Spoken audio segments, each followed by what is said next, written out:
In the past, I've done a video about carpal tunnel syndrome and explaining all about the illness, how it's treated, and how, if necessary, patients can have an open operation. And I have to say, everything I said in that video, I still stand by.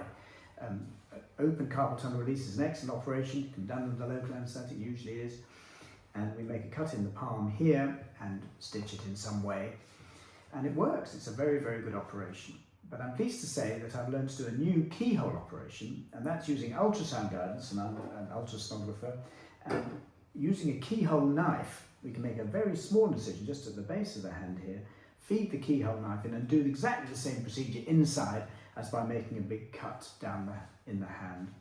And obviously, there's a big difference in the two incisions. One's a stitch about 1 inch long in the hand, in the palm itself, stitched, with tenderness and problems with that, and one's a tiny little keyhole incision here, which obviously hurts less and allows patients to get on and use their hands much quicker. And I'm very happy to recommend it for that very reason.